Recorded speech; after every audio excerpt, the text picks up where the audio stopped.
Ramogi pod wadhi nyime kod weche manyien mana kaka gichopono kaeri. Jaod bura mar Siaya wacho ni ok gibiyie ne andhoke manyalo dhogo duond bura mar ODM olar kom moro amora e duond burano komendo ne jogo mochung' motegno kod ODM ema ibiro yienegi laro kom moro amora yiero margi mar kor gwenge michano kara mochan tim tarik 27 mar dweni. Ombaka wacho ni gidwa keto ranyisi ni mar chung' od bura margi ochung' motegno e tok duond bura mar ODM kochiwo siem ni ka ging'weyo yiero jal mobalo kod ODM to gibiyiene bede yiero mar kor gwenge.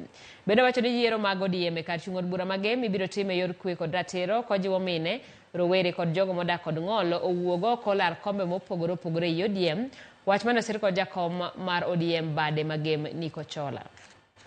Kawuono wan gi bura mar branch mar gem. Wawinjore ni ng'ata madwaro kom e polling station odwaro bedo chairman, odwaro bedo delegate, koro mondo dhi oikre.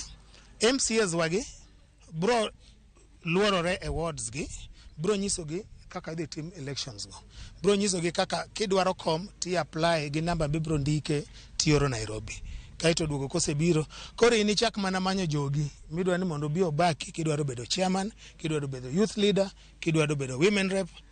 Iwachonwa ni jomoko dwa gowa, iwachonwa ni jomoko bende iko kaka gidwa ketho elections. To mano gin, wan ok waketh gimoro. Wan wadwaro a peaceful election mar tarik 27. And money is what you're going to see. Money is what you're going to, money midhi neno. Adwa kawo thuolo ni mondo akoni joma mine olar kombegi. Nikech mine kadwa telo in future 2027 ichako gi grassroots. Omiyo mine wuoguru oko, yudhe wuoguru oko, jogo modak gi ng'ol wuoguru oko. Mondo kaw kombegi, mondo chak strategize for future leadership. Ramogi dakika 14 tok saa 7 ka